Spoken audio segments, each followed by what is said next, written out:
That's where I find your, I wouldn't say trust, I don't think that's the right word, but you seem very reliant on accepting Putin's worldview rather than perhaps the stark reality of the barbarism with which he's executed this war. Yeah, maybe because I know too much about the United States, because the first war in Europe after World War II was the U.S. bombing of Belgrade for 78 days to change borders of a European state.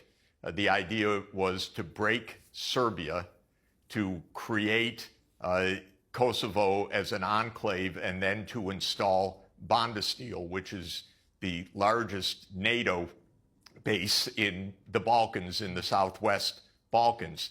So the U.S. started this under Clinton, that we will break the borders, we will illegally bomb another country. We didn't have any UN authority. This was a, quote, NATO mission to do that. Then I know the United States went to war repeatedly, illegally, in what it did in Afghanistan, and then what it did in Iraq, and then what it did in Syria, which was the Obama administration, especially Obama and Hillary Clinton, tasking the CIA to overthrow Bashar al-Assad, and then what it did with NATO illegally bombing Libya to topple Muammar Gaddafi, and then what it did in Kiev in February 2014. I happened to see some of that with my own eyes. The U.S. overthrew Yanukovych together with right-wing Ukrainian military forces. We overthrew a president.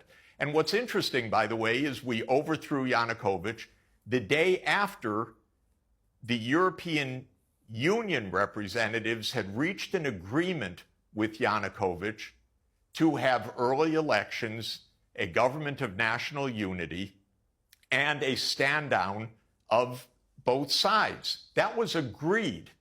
The next thing that happens is the opposition, quote unquote, says we don't agree. They stormed the government buildings and they deposed Yanukovych. And within hours, the United States says, yes, we support the new government. It didn't say, oh, we had an agreement. That's unconstitutional what you did.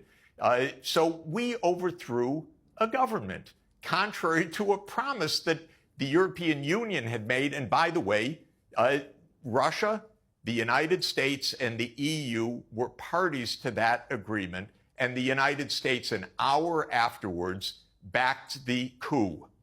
Okay, so everyone's got a little bit to answer for. In 2015, the Russians did not say, we want the Donbass back. They said peace should come through negotiations, and negotiations between the ethnic Russians in the east of Ukraine and this new regime in Kiev led to the Minsk II agreement. The Minsk II agreement was voted by the UN Security Council unanimously. It was signed by the government of Ukraine. It was guaranteed explicitly by Germany and France. And you know what? And it's been explained to me in person. It was laughed at inside the US government.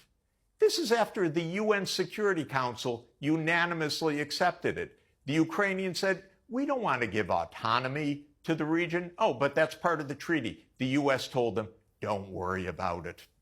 Angela Merkel explained in Die Zeit, in a notorious interview after the 2022 escalation, she said, oh, you know, we knew that Minsk II was just a holding pattern to give Ukraine time to build its strength. No.